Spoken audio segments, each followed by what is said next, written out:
अस्सलाम वालेकुम, this is Moeed Pirzada along with the gang of four. हमें देर तो जरूर हो जाती है, लेकिन आज की डिस्कशन जो है वो बड़ी इंपॉर्टेंट है।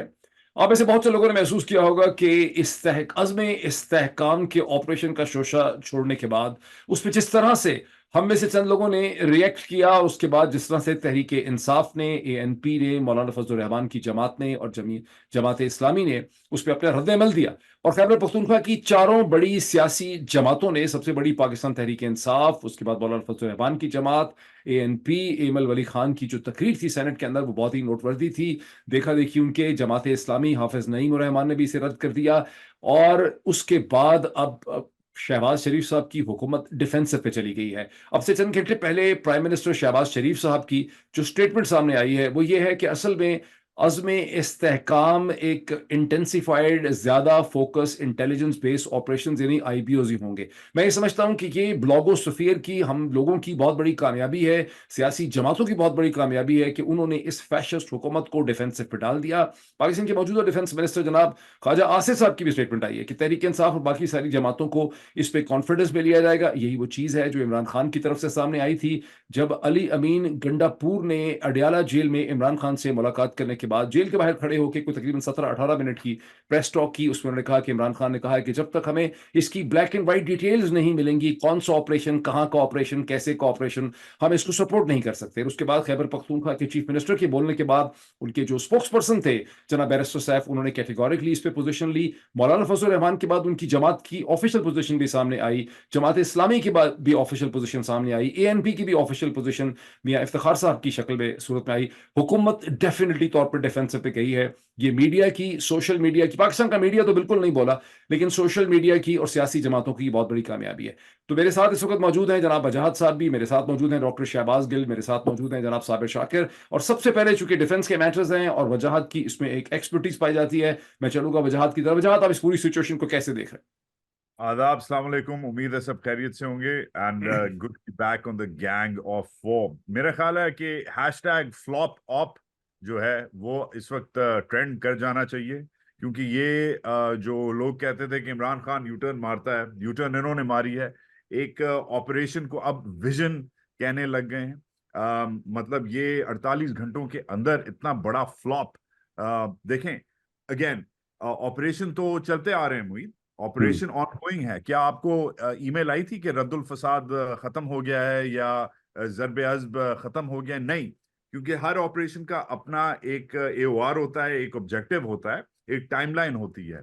हम्म। बैठ के बगैर स्पेशली उस सूबे से को ऑन बोर्ड लेना जिस सूबे में 90-95% फेटालिटीज होंगी, ऑपरेशन होगा, किनेटिक एक्शन होगा, ज्यादातर ट्रूप मूवमेंट होगी, डिप्लॉयमेंट होगी। जिस सूबे का नाम खैबर पख्तूनख्वा है, जो इमरान खान PTI का सूबा है, उस सूबे को लूप में ना लेना, और ऐसे लूप में ना लेना कि खाली इमरान खान PTI नहीं मगर तमाम उधर की जमातें और आम लोग जो है सड़कों पे निकल आए, पार्लियामेंट में खड़े हो जाएं, और कहें कि ये क्या हो रहा है। एक तो हिसाब देना पड़ेगा पिछले 15 साल के जो ऑप्स हैं उसका, और एक फर्क, जो वाजे फर्क है वो समझना पड़ेगा। हमारे जो हुकूमत वक्त है उसने जो जो बूबू किया है, जो गलती हुई है उनसे, वो ये हुई है कि जो 2008 के 2009 के स्वात ऑपरेशन में नहीं हुई, क्योंकि उस वक्त एक खौफ था लोगों में। बाकी तालिबान जो हरकतें कर रहे थे, लोग उससे तंग थे, बेनजीर शहीद हुई थी, मुंबई अटैक्स हो रहे थे, खिता जल रहा था, तो उसमें लोग आपके साथ थे। आपने एक पार्लियामेंट्री अप्रूवल लिया। 2014 में आपके 150 बच्चे शहीद कर दिए गए। एक खौफनाक किस्म का एक सानिया था वो, जो मैं कम से कम खुद कभी नहीं भूल सकता। I was one of the first people in the APS। मुल्क स्कार हो गया था, एक नेशनल ट्रेजेडी थी जो अभी तक हम नहीं भूले।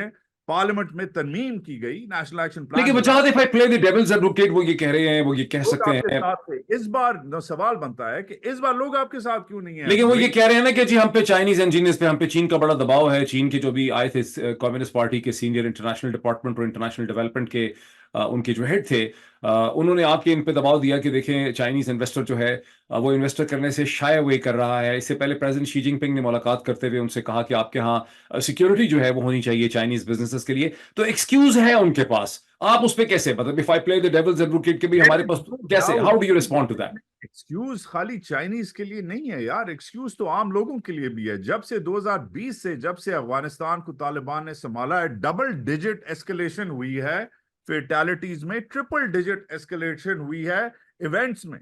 मतलब जो आपके खिलाफ जो, और आप खाली एक सिर्फ स्थान है, इस खित्ते में बहुत सारे स्थान लगते हैं, उज्बेकिस्तान, ताजिकिस्तान, किर्गिस्तान, किसी किसी स्थान में, ईरान, कहीं ये इस किस्म की एस्केलेशन नहीं हुई जब से तालिबान ने उधर संभाला है काबुल को। So what do you think, why जब बाकी जगह नहीं हुई, यहां क्यों है? नहीं देखें, केस बनता है, केस क्लियरली बनता है, वो एक अलग कहानी है। वाई, वो हम काउंटर टेररिज्म के रीजंस में चले जाएंगे। मैं इंटरेस्टेड हूं आपके सवाल में। आपका सवाल था कि काय का ये मुल्क है, काय की ये फौज है और काय की ये हुकूमत है जिसने 48 घंटे में इतना लंबा एपेक्स कमेटी, इतना लंबा फर्रा, वो उधर से आईएसपीआर और एमसेल के एमसेल के वो F-16 वाले वीडियो शुरू हो गए, नए तराने आने लग गए। हाँ जी, एयरफोर्स के लड़के जहाजों में बैठ रहे हैं, कोबरा के पायलट तैयार हो रहे हैं, और एक तैयार है शहादतें देने के लिए। पूरा एक प्रोपेगेंडा लॉन्च हो गया। अच्छा, ये और कर दिया था इन्होंने?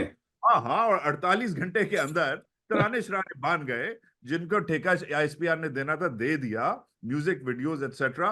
48 घंटे के अंदर ऑपरेशन को फिर से एक आईबीओ बना दिया है और उसका नाम विजन रख दिया, because I think the clear factor was in all of this was Imran Khan. Imran Khan ने ऐसे निकाला है इस फुटबॉल से, ऐसे सुई निकाली है, राइट, ऐसे पंक्चर हुआ है ये। और जिस ब्रिलियंट तरीके से पीटीआई ने पार्लियामेंट के अंदर, अडयाला जेल के अंदर, अडयाला जेल के बाहर, और फिर दीगर और जमातों ने जो सपोर्ट किया है, चाहे वो फजल हो, चाहे वो और पार्टीज हो, जिस तरीके से अवाम खड़ी हुई है। और फिर ऑफ कोर्स हमने देखा है, स्निपेट्स देखी हैं, कुर्रम में यार पथराव किया गया है के ऊपर, वीडियोस वायरल हुई हैं। ये क्यों हुआ है? मैं फिर से पूछूंगा, ये इसलिए हुआ है क्योंकि 2014 के ऑपरेशन, 2008 के ऑपरेशन, उनमें हम इनके साथ थे, हम मतलब अवाम इनके साथ थी, हम तंग थे, आज भी तंग हैं। मगर अब what is missing? The army must ask, the government must ask, what is missing? The confidence of the people is missing, और accountability is missing, transparency is missing. कितनी कैजुअलिटीज हुई हैं रद्दुल फसाद में, मुझे अभी तक कहीं नहीं शाया हुआ। कितनी कैजुअलिटीज हुई हैं, क्या गेन्स हुए थे ज़रबे अस्क पे, कहीं कोई रिपोर्ट नहीं आई। अब वो याद है एक जमाने में हम जैसे लोग जाते भी थे फ्रंट लाइंस पे, अरशद जाता था, मैं जाता था, हम जाके कम से कम थोड़ी बहुत रिपोर्टिंग भी करते थे, वो भी इन्होंने बंद कर दी। तो ना रिपोर्टिंग आती है उन इलाकों से, सील्ड हैं ये इलाके, ना कोई अकाउंटेबिलिटी आती है, ना कोई रिपोर्ट से ट्रप छपती है। पहले से ट्रप्स भी करते थे, बस एक आता है जो आपने इस पे तनकीद की है मुहीद, कि फलाना पीपल सेंट टू हेल, बस ये आता है, फलाना दहशतगर्द सेंट टू हेल। यार खुदा का खौफ करो, जहन्नम इंटरनेशनल वासल कर दिया गया, हेडलाइन ही बना देते हैं।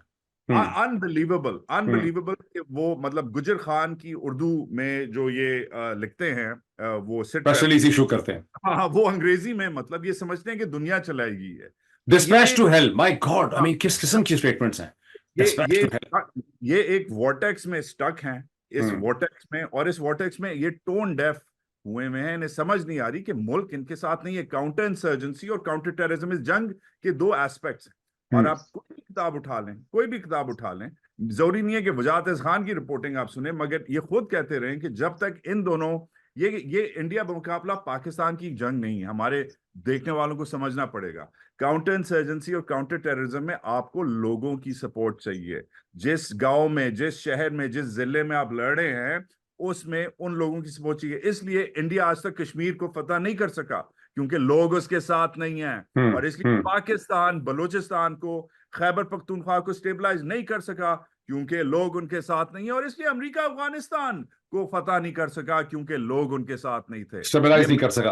अच्छा, मुझे अंदाजा है वजह कि आपको जाना भी है, लेकिन मैं फिर आपके पास वापस आता हूं। मैं क्विकली बाकी दोनों अपने जो पार्टिसिपेंट्स और हमारे हैं उन दोनों से मैं, साबिर, क्या हम ये कह सकते हैं कि शहबाज शरीफ की हुकूमत ने, पाकिस्तान की मिलिट्री एस्टैब्लिशमेंट ने इस पूरे इश्यू को थिंक थ्रू ही नहीं किया था? इनको इतनी आदत हो गई है ये फैसले करने की, इन्होंने अपने लेवल पे ही फैसला कर लिया और उसके बाद ये चल पड़े, और इनको अंदाजा ही नहीं था कि इसके ऊपर सियासी जमातें और इसके ऊपर सोशल मीडिया, और यही वजह कि शायद हमसे इतने नाराज भी हैं। क्या कहेंगे आप साबिर? देखिए, इसके पीछे एक चीज होती है मेलाफाइडी और एक होती है बोनाफाइडी, ठीक है ना? तो इसके पीछे जो है ना, इसको सिंसियरली लिया ही नहीं जा रहा। कि वाकईतन यही बात है जो बताई जा रही है? क्या वाकईतन इतना ही संजीदा मामला है जिस तरीके से कहा जा रहा है? ये इशू है। इस वक्त सूरत हाल ये है कि आप शहबाज शरीफ साहब को कहते हैं फैसल वाडा। फैसल वाडा वो किसी की भी जमात के नहीं है, ठीक है? और उनको मुंतखब करवाया है पीपल्स पार्टी के अरकान ने और एमपीएम ने, लेकिन वो पीपल्स पार्टी उन्होंने ज्वाइन नहीं की। मैं इसलिए बता रहा हूँ जरा थोड़ा सा, ये बहुत इशू इस वक्त चल रहा है। फैसल वाडा पूरे हुक्मरान इत्तेहाद को उन्होंने खस्ती बना दिया है और वो ये ऑर्डर कर रहे हैं कि डंके की चोट पे बजट होगा, किसी की जरूरत नहीं होगी, ये भी होगा, ये भी होगा, ये भी होगा, ये भी होगा। अब वो फिर पार्लिमान किधर गई, काबीना किधर गई? क्योंकि डिक्टेशन वो तो डिक्टेट कर रहे हैं, फैसल वाडा जो हैं वो इस वक्त डिक्टेट कर रहे हैं पूरे के पूरे इस सिस्टम को। हालांकि वो नो बॉडी है, दूसरी हाँ तरफ जी, वो नो तो बॉडी है। हाँ, यही तो मसला है। तो मैं ये बता रहा हूँ कि इवन इवन पीपल्स पार्टी मुज़ाकरात कर रही है और नखरे दिखा रही है, बज़ाहिर ही सही नखरे दिखा रही है, लेकिन वो कहते हैं कि वाडा कहते हैं कि जनाब इनकी कोई हैसियत ही नहीं है, इनकी जरूरत नहीं है, वो उन्हीं लोगों को जिनके वोटों से बना है। तो ये तो है पूरे सिस्टम का एक ओवरऑल इसकी तस्वीर हल्की सी। ये दूसरा ये है कि ये जो ऑपरेशन है जो अज़्म इस्तेहकाम नाम का, मैं आपको इसका थोड़ा सा बैकग्राउंड बता दूं। पहले एपेक्स कमेटी का इजलास हुआ ना, पहले जो खबर एलामिया जारी किया गया वो एक स्ट्रेट फॉरवर्ड सिंपल एलामिया जारी करती। अब वो एलामिया जारी हो गया तो अज़्म इस्तेहकाम का नाम था कि कोई शायद कोई ऐसी कैंपेन लॉन्च की जाएगी मीडिया के जरिए और इस तरह से लोगों को एजुकेट किया जाएगा, एक माहौल बनाया जाएगा। तो जो एलामिया जारी हुआ तो पता चला कि नहीं, इससे तो मसला हल नहीं हो रहा। फिर 4 टिक्कर अलहदा से निकाले गए और फिर उसको उसके आगे पीछे साबका लाहका बना के बताया गया कि नहीं ये फौजी ऑपरेशन है। जैसे ही ये बात उसको फिर फौजी ऑपरेशन का रंग दिया गया, उसके बाद फिर वो काम स्टार्ट हो गया। फिर नहीं, वो तो शुरू कर दिया, खबरें तो थी, इन्होंने काम ही शुरू कर दिया उसमें। हाँ, उसके बाद ये काम शुरू हो गया। मसला ये है कि ये फौजी अगर ये जैसे वजाहत कह रहे थे कि रद्दुल फसाद है और वो सारा चल रहा है, तो या तो आप ऐलान करें कि वो ऑपरेशंस नाकाम हो चुके हैं, यस ठीक है यस ना? वो ऑपरेशन नाकाम हो चुके हैं और ये अब गैप्स थे हमें उनके, ये फेलियर्स थे, ये हाँ, डेफिसिट रह गए उनके अंदर। ठीक है ना? हाँ, ये हम नाकाम कर चुके हैं, जबकि बाकायदा तौर पर पहले से प्रेस रिलीज मौजूद है कि जी वो हमने अपने मकासद हासिल कर लिए हैं। अब मकासद हासिल कर लिए हैं, या तो उनका ऐलान कर दें कि वो नाकाम हो चुके हैं, अब हम नया ऑपरेशन लॉन्च करने जा रहे हैं, नंबर 1। नंबर 2, इसको जोड़ा गया चाइना के साथ, क्योंकि चाइना इस वक्त आपसे सख्त तरीन नाराज है, नाराज भी नहीं बल्कि आपसे रंजीदा है, दुखी है। वो इसलिए कि वो सबसे बड़ा इन्वेस्टर है, सबसे ज्यादा आपको स्ट्रेटेजिकली लुक आफ्टर कर रहा है, और वो कहता है कि हमारे चंद साइट्स हैं, हमारे चंद इंजीनियर्स, हमारे चंद अहलकार, आप उनको नहीं संभाल सके, आप उनकी जिंदगी की हिफाजत नहीं कर सके, ये कैसे मुमकिन है? अब उनको बुनियाद बना के ये अज़्म इस्तेहकाम शुरू किया गया। अब अज़्म इस्तेहकाम लॉन्च करने का ऐलान किया गया। अब सवाल ये है कि ये जो फौजी ऑपरेशन लॉन्च किया जा रहा है, क्या उससे वो सारे जो सीपैक प्रोजेक्ट्स हैं, क्या वो चलते रहेंगे? ये तो पूरे का पूरा आप पूरा कॉरिडोर ही, जो इकोनॉमिक कॉरिडोर है, वो सारे इलाके आप ले गए हालत जंग में। तो इसका मतलब है तो आप तो खुद उसको रोक रहे हैं। बिल्कुल सही, आप डिसरप्ट कर रहे हैं, पूरी चीज को तबाह कर देंगे। सीपैक प्रोजेक्ट्स को आप खुद रोक रहे हैं और चाइना को कह रहे हैं कि भी जरा ठहर जाएं 2-4 साल, हमें जरा अपने काम कर लेने दें, उसके बाद हम आपको बुलाएंगे। चाइना को ये क्यों कहा जा रहा है? चाइना इसलिए, चाइना के इंतहाई अहम तरीन वजीर ने पिछले साल 23 में उनके वजीर खारजा ने फॉरेन ऑफिस में वजीर खारजा के साथ खड़े होकर कहा था पॉलिटिकल स्टेबिलिटी लेके आए, अपनी लड़ाइयां खत्म करें। अब 1 साल बाद फिर उनके अहम तरीन वजीर आए हैं, आपके वजीर के आप सारी पॉलिटिकल पार्टी के सामने ओपनली वो कह रहे हैं कि जनाब आप अपने पॉलिटिकल स्टेबिलिटी लेके आए, ये दस्तों गिरबां लड़ाइयां शड़ाइयां खत्म करें और चीजों को आगे लेके जाएं। तो ये पॉलिटिकल स्टेबिलिटी, क्या फौजी ऑपरेशन से पॉलिटिकल स्टेबिलिटी आएगी या एक नई लड़ाई शुरू हो जाएगी? ये चीज है। दूसरा ये है कि आपका डिस्टर्ब क्या है, पाक अफगान बॉर्डर डिस्टर्ब है आपका, आपका पाक ईरान बॉर्डर डिस्टर्ब है, आपका पाक इंडिया बॉर्डर डिस्टर्ब है, राजनाथ सिंह वजीर दिफा जो कुछ कह रहे हैं वो हम सबके सामने है, उधर से अफगान तालिबान आपको कह रहे हैं वो आपके सामने है, ईरान आपके अंदर स्ट्राइक कर चुका है। तो आपने अपने बॉर्डर्स को सेव करना है या बॉर्डर्स को छोड़ के ये लड़ाई आपने इधर अपने घरों में लेके आनी है? अच्छा, एक सेकेंड, एक तो ये कि वजाहत डेस्परेट है जाने के लिए और गिल ने अभी तक बोला नहीं। गिल एक क्विक कमेंट कर दे था कि मैं वजाहत से लास्ट कमेंट ले लूं उनको जाने से पहले। वजाहत आप 2-3 मिनट रुक सकेंगे ना? हाँ बिल्कुल। मौजूद ये नहीं जो जाएंगे। डिफेंस मिनिस्टर जनाब ख्वाजा आसिफ साहब ने कहा है कि हम पाकिस्तान तहरीक इंसाफ को ब्रीफ भी करेंगे, उसको कॉन्फिडेंस में लेंगे, इसमें आपको क्या लग रहा है कि ये बाजू मडोड़ के तहरीक इंसाफ को अपनी मर्जी का फैसला करवा सकेंगे स्टेज के ऊपर? बिस्मिल्लाहिर्रहमानिर्रहीम। वही देखिए, जो मेजर मसला है ना, जो पहले आपने कहा कि ये हुआ क्या है, सब क्यों रोल बैक होगा। देखिए, ये 2-4 चीजें थी जो फॉर ग्रांटेड ली जाती थी। जैसे आप घर में जाते हैं, बुजुर्ग है, उसके जाने पे आप खड़े हो जाते हैं। वो आदत होती है, बुजुर्ग को भी को बड़ा आता है तो आप खड़े होकर जगह देते हैं। हमारे कल्चर में उनको आदत होती है, आपको भी आदत होती है, रिक्वायरमेंट है, वो आदत है। नाराजगी हो, गुस्सा हो, आपके वालिद ने आपको डांटा हो, आपकी उनसे बातचीत ना भी चल रही हो, अगर एक ही कुर्सी खाली है तो उन्होंने बैठना, आपने खड़े होना। यही रवायत है, यही सकाफत है, यही हमारे यहाँ है और ये गिवन है, राइट। अब बाकी सब कुछ होता था, डिक्टेटरशिप आती थी, मार्शल लॉ लगती थी, जो कुछ भी हुआ। लेकिन जैसे ही कोई दिफाई मामला है, जहां पर फौज ने ऑपरेशन करना है, जहां पर कुछ भी करना है, वहां पर जो केपी वाले या बलूचिस्तान वाले बेचारे आवाजें निकालते थे, आबादी क्योंकि कम है, तो पंजाब से इंटेलिजेंसिया जो है वो भरपूर तरीके से उनके साथ मिलती थी। अभी भी अगर आप देखें तो आप अगर ये देखें तो जिस तरीके से आपके सुहेल वड़ाइच साहब कह रहे थे कि वोटर सहम गया, थोड़ा सा और दबा दें तो वोट नहीं डालेगा। फिर वो कहते थे कि अगर मुक्तदरा को वक्त मिल गया, अकेले मिला तो 5 साल में दूध की नहरें बहेंगी। ये इलेक्शन से पहले की बातें बता रहा हूँ।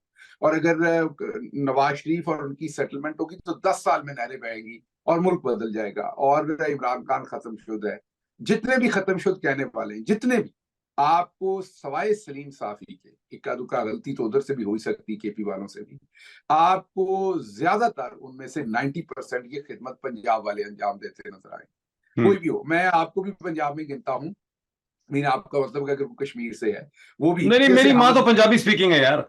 जी, मैं वैसे बात, मैं जियोग्राफिकली बात कर रहा हूँ इस टाइम में, कि इस तरफ वाले लोग और उस तरफ वाले लोग, पंजाब में चले वर्ड कह रहा हूँ, इसमें नीचे से लेकर ऊपर तक लोग हैं।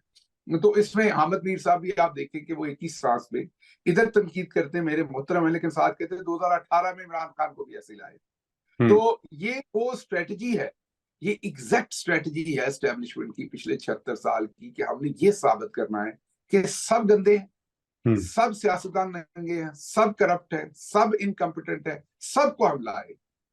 और ये उनका ये सब, और इससे कोई फर्क नहीं पड़ता, हमारा ये हक है करने का, हम ही मोतबर हैं, हम ही क्रेडिबल हैं, हमारा ही हक है कि हम हुकूमतें तब्दील करते हैं। This is what the paradigm. वो सबको एक सब देखे ना, जब आप ब्लैक एंड व्हाइट करते हैं तो वो क्या है, एक व्हाइट है और एक ब्लैक है, ग्रे कुछ नहीं है। तो एक तरफ पॉलिटिशियन है और एक तरफ मुक्तदरा, जिसको सुहेल वड़ाइच साहब। तो अब मसला ये हुआ कि इस दफा, पहली दफा मसला ये हुआ कि वो जो पंजाबी इंटेलिजेंसिया थी, सुहेल वड़ाइच हो गए, इस तरह के तमाम जितने दोस्त आगे रख के बेचते थे मामले को, वो जितने भी बंदे थे उनके पीछे जाहिर एक पंजाबी, आम मेरे तरह का पंजाबी भी पीछे ही खड़ा था ना, जो जाग उठाए सारा वतन साथियों मुजाहिदो, जिधर वो मर्जी चढ़ जाओ साथियों मुजाहिदो, यू नो, हम पीछे नारा मारते थे। सुहेल वड़ाइच आगे हमारी रिप्रेजेंटेशन करते थे इंटेलिजेंसिया के तौर पे। अब नीचे से वो जमीन निकल गई, समझ रहे ना, ऐसे ही मेरे कानों पे बाल है, नीचे से काट दें आप, ऊपर रहेंगे लेकिन नीचे से कटे हुए, तो दूर से आपको नजर आएगा बाल शाल कोई नहीं, इसने इधर उधर से पकड़ के काम किया हुआ है। अब वो इंटेलिजेंसिया जो है ना, उनके साथ वो हुआ है कि वो तजिया तो उधर ही ठोक रहे हैं। और हमारी मिलिट्री एस्टेब्लिशमेंट, इसलिए मैं कह रहा हूँ, इसमें जाहिर है इसमें फौज है, लेकिन डिसीजन तो ऊपर वाले 3-4 लोग करते हैं ना। नीचे बैठा हुआ बेचारा जो ब्रिगेडियर मेजर जनरल है, वो तो नहीं करते। तो वो जो ऊपर वाले लोगों ने किया, वो हमेशा से सोच रहे थे कि यार ये तो प्रेरोगेटिव है, और चलो कोई काम नहीं चल रहा तो ऑपरेशन अनाउंस करेंगे, उसमें तो पूरी कौम साथ है। जैसे ही जरा ट्रकों पे टाकी शाकी लगनी है, बंदूकें सीधी होनी है, यूनिफॉर्म पहन के हमारे जवानों ने बैठना है, तो अवाम ने पीछे नारे मारने। और ये सीरियस मिसकैलकुलेशन, तो अवाम का दिल अपनी फौज के साथ धड़कता है, ये सच है, इसमें कोई शक नहीं, मेरा भी धड़कता है। हम जब भी अगर आज हिंदुस्तान कुछ करे तो हम ऐसे ही अपनी फौज के पीछे खड़े होंगे। अब दुआ करें, हाथ जोड़ के कहीं ऊपर बैठे हुए हिंदुस्तान के साथ में कुछ शुरू कर दें कि अब आखिरी काम वही रह गया। बिल्कुल सही। अच्छा, अब वजाहत में चूंकि जाना है, हम तो इकट्ठे वजाहत आप जी जी वजाहत के पास जाएं। मेरा सिर्फ एक लाइन नहीं, मैं आपके साथ वापस आता हूँ। इनको शौक लगा है, they got shocked, they were not expecting के जमीन जो है वो मीन केक की जो आइसिंग रह गई है, नीचे से मामला इतना खाली हो गया। यानी आप ये कह रहे हैं गिल के there is a serious disconnect. मुझे भी ऐसा लगता है कि जो टॉप है जीएचक्यू की, वो सीरियसली डिस्कनेक्टेड है। वो अभी तक अपने किसी पुराने पैराडाइम में बैठे हुए हैं। वो समझते हैं कि उसी तरह से वो हरदिल अजीज नहीं है। समझ नहीं आ रहा है कि जो इंटेलिजेंसिया है, और उनमें मैंने कहा कि सलीम साफी और इक्का दुक्का इधर उधर से पकड़ के इस तरह की अच्छी से भी होंगे कुछ, लेकिन मेजॉरिटी पंजाबी इंटेलिजेंसिया जो है वो भी अब डिस्कनेक्टेड है मुकम्मल उनकी। आपको एक छोटा सा आखिरी जुमला और आप चले, आप जरा देखें तो सही कि जो बड़े टॉक शोज हैं, बड़े टॉक शोज, उनको रोका नहीं जा रहा हमारा, तो अब आपके पास तो वीडियो एविडेंस भी है, आप उस पर बाद में बात करेंगे जब वजाहत कमेंट कर लेंगे उसके बाद, कि अब मेरा आपका और दोस्तों का जिस तरीके से रोका जा रहा है, उसके बावजूद वहां 3,000 व्यूअरशिप है। बड़े टीवी चैनल के, मैं 24 घंटे के टॉक शो की बात कर रहा हूँ, 3,000 व्यूअरशिप और इधर 3-3 लाख है। तो वो डिस्कनेक्ट, ये तो नहीं कि यार रातों रात बैठा हुआ मैं जो टॉक शो कर रहा हूँ, मैं को बड़ी मुतबर बात करना शुरू हो गया हूँ और वो जो टॉप टीवी का प्रोग्राम है वो सही नहीं है। कर पा अच्छा गिल मैं इस पे हम तफसील से बात करते हैं, बिकॉज मैं और साबिर इधर ही हैं। वजाहत जाना, वजाहत क्विकली यू स्टेप इन, आप डेस्परेट हैं। जी जी जी। मैं डेस्परेट नहीं हूँ जी, मैं क्लियर हूँ। कहना चाह रहे मेरा मतलब ये था आपके लिए I made a top 10 list, top 10 reasons के अज़्मे इस्तेकाम इज नाउ अदमे इस्तेकाम, ऑपरेशन अब अदमे इस्तेकाम इसका मैंने नाम रखा है। ये फ्लॉप क्यों हुआ है? Number 1, no transparency. ट्रांसपेरेंसी नहीं थी, किस तरीके से प्लान हुआ, क्यों प्लान हुआ, इस वक्त क्यों हुआ, काय को हुआ, कितना लंबा कितना छोटा, किधर लड़ाई, एक तो ट्रांसपेरेंसी नहीं थी ना, क्योंकि इनके बाप का मुल्क। फिर नंबर 2, नो अकाउंटेबिलिटी। पिछले ऑपरेशंस के जो 1.5 डजन से ज्यादा ऑपरेशंस हैं, ब्लैक थंडर, अज़्मे नौ, दिस दैट, लंबे चौड़े नाम, पिछले कोई सिट रैप नहीं, कोई नहीं कि जी वो इवन वो जॉर्ज बुश बेचारे ने गलती की थी, मुझे याद है जो वो जहाज पे खड़े होके डिक्लेयर कर दिया था इराक खत्म हो गया। खाली डिक्लेयर नहीं किया था उसने, जंप किया था F-16 से, पैराशूट किया था उसने अपने आप को। ठीक है, नहीं वो लैंड किया था, उसमें को पायलट सीट में बैठा हुआ था, बट उसने गियर पहन के उसने, उस गधे ने भी डिक्लेयर कर दिया था कि जंग खत्म हो गई है। इन्होंने ये नहीं किया, अकाउंटेबिलिटी नहीं है। खैर ये छलांग ना लगाएं कभी जहाज से, इनको अपने ऊपर इतना कॉन्फिडेंस नहीं। खैर करे। रीजन नंबर 3, नो बाय इन। किसी को इन्होंने एंगेज नहीं किया, बल्कि अपना क्रैकडाउन जो है और बाकी जो हथकंडे और हरकतें वो जारी रखा, स्पेशली उस इलाके में जिस इलाके में ऑपरेशन होना है, उधर किसी की बाय इन नहीं थी। कुछ लोगों को तो ये पीछे से बैकडोर से बाय इन कर सकते थे, हमें पता है वो लोग कौन है। ANP को एंगेज कर सकते थे, मौलाना फजल को एंगेज कर सकते थे, किसी को इन्होंने एंगेज नहीं किया, क्योंकि समझते हैं कि इनके बाप का मुल्क है, राइट। ये ऊपर से छुड़ा देंगे बुलडोजर और बाकी चीजें हो जाएंगी। तीसरा रीजन था नो बाय इन। चौथा reason Mohit, no PR, no public relations. एक जमीन बनानी पड़ती है, एक आपको एक सिचुएशन बनानी पड़ती है आहिस्ता आहिस्ता, वो नहीं थी। और ऑब्वियसली PR, जैसे अभी गिल ने बोला, इनके हाथ में वैसी नहीं है। एक पीपल आर सिक, इनका बयानिया जो है और इनके जो लोगों का बयानिया है, people are sick of that, people are buying what they selling. So PR नहीं था। पांचवा रीजन, फॉरेन प्रेशर। अब फॉरेन प्रेशर पाकिस्तान में एक बैड वर्ड बन गया है।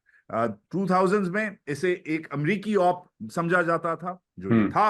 इमरान खान ने बड़ा बैंड बजाया था इनका कि ये अमेरिका के लिए लोग मरवा रहे हैं। अब ये जो बन गया है, अनफॉर्चुनेटली ये चाइना का ऑपरेशन का रंग इसने ले लिया है कि चाइना, ये वैसे पहली दफा है कि चीन के कहने पे ऑपरेशन किया जा रहा। हाँ, ये इनकी बेवकूफी है। ये इनकी बेवकूफी है कि इन्होंने चीन को इन्वॉल्व कर लिया और चीन का डाल दिया अपने बयानियों में, अपने प्रेस रिलीजों में। चीन हमेशा अंडर द रेडार काम करता है, अंडर द काउंटर आपसे मदद मांगता है और अंडर द काउंटर। अच्छा, इन्होंने चीन को गंदा भी कर दिया, बिकॉज चीन चाहता ही नहीं कि डोमेस्टिक पॉलिटिक्स में इंटरफेरेंस का इल्जाम उसके ऊपर, वो इन्वॉल्व नहीं होना चाहता पाकिस्तान की डोमेस्टिक अफेयर्स में, मगर आपने, बिकॉज आप बेवकूफ हैं, क्योंकि आपने उसे इन्वॉल्व कर लिया है, तो ये आप चीन भी गंदा आपने कर दिया। फॉरेन प्रेशर, ये मतलब चीनियों का ऑपरेशन आपने बना दिया। नंबर 7, इनडिफरेंस टू लोकल्स के इश्यूज। जैसे कल पार्लियामेंट में जबरदस्त कबायली MNAs खड़े हुए हैं, उन्होंने कहा कि भाई हम नहीं जाएंगे, आईडीपीज फिर से नहीं बनेंगे, फिर से हम पनाह मुल्क में अपने ही इलाकों में नहीं बनेंगे। वो एक टोन डेफनेस जो थी कि उनको उन लोगों से आपने एंगेज नहीं किया। चले आप पीटीआई से एंगेज ना करें, चले आप जमात इस्लामी से एंगेज ना करें, चले आप पॉलिटिकल पार्टीज को साइड पे रख दें, मगर लोगों को तो एंगेज करना चाहिए था। तो लोगों से डिफरेंस। फिर नंबर 7, बैड रेपुटेशन जनरली। आपको अब लोग ट्रस्ट ही नहीं करते, आपको लोग लाइक नहीं करते। जो 2014 में राहिल शरीफ की, जैसा भी था राहिल शरीफ, मगर उसकी मैंने खुद देखा है कि ट्रकों के पीछे उसकी तस्वीरें थी। आपकी नहीं है और कभी नहीं होंगी, राइट, एट दिस रेट। तो आपकी बैड रेपुटेशन है number 7। Number 8, no media support. ये आपने पॉइंट आउट किया था, मीडिया की कोई सपोर्ट नहीं आई। धीमे धीमे एडिटोरियल्स आए। एक जंग का एडिटोरियल आया, इतना खराब, इतना मतलब इंसिपिड, और सोशल मीडिया से जो पुश बैक आया आपसे, दीगर लोगों से, वो ज्यादा स्ट्रांग था। तो लोकल मीडिया सपोर्ट तो जीरो थी इनकी। फिर एक जो अभी बात हुई, टोन डेफनेस, डिस्कनेक्ट। जीएचक्यू में आप बैठे हुए हैं, उसी बंदे से आपने ब्रिगेडियर से जो पिछले साल जिसे पूछा था, ओए जहांगीर तरीन की पार्टी का क्या नाम रखना है, उसने कहा था सर उसका नाम इस्तेकाम रख देते हैं। उसी को आपने बुलाया, ओए ऑपरेशन का क्या रखना है, कहता सर इस्तेकाम, उसका ऑपरेशन का नाम रख देते हैं, राइट। वही हुआ होगा, वही बेचारा ब्रिगेडियर फाइल लेके। नहीं, इसमें एक गेम ये भी खेली ना कि चूंकि चीनियों की खबर लग रही थी कि वो कह रहे हैं कि स्टेबिलिटी और स्ट्रेंथ होनी चाहिए, तो इन्होंने दोनों की उर्दू निकाल के उसकी अंग्रेजी में चीनियों को यही बताया कि हमने एक ऐसा ऑपरेशन शुरू करा है जिससे स्ट्रेंथ भी आएगी, स्टेबिलिटी भी आएगी, यानी इस्तेकाम आएगा। This is what it is.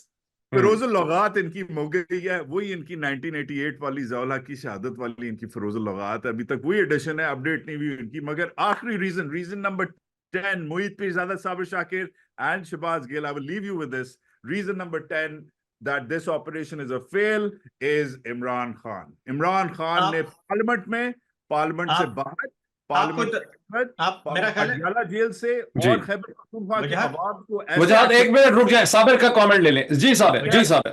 अच्छा, पंक्चर कर दिया इस ऑपरेशन को इमरान। एक मिनट वजाहत, एक तो आप 10-12 मिनट रुक जाएं, कोई मसला नहीं है, कोशिश कर लेते हैं। मसला है, मैंने जाना है, I've got to go to downtown। ठीक है, बस यार लड़कियां माफ कर देती होती है, 10-1 मिनट वेट आने से वैल्यू बढ़ती है। लड़कियां नहीं मिलती भाई, खुदा का उसमें मसला ये है, नहीं, अगर आपने सीआईए से मिलना तो एक अलग इशू है।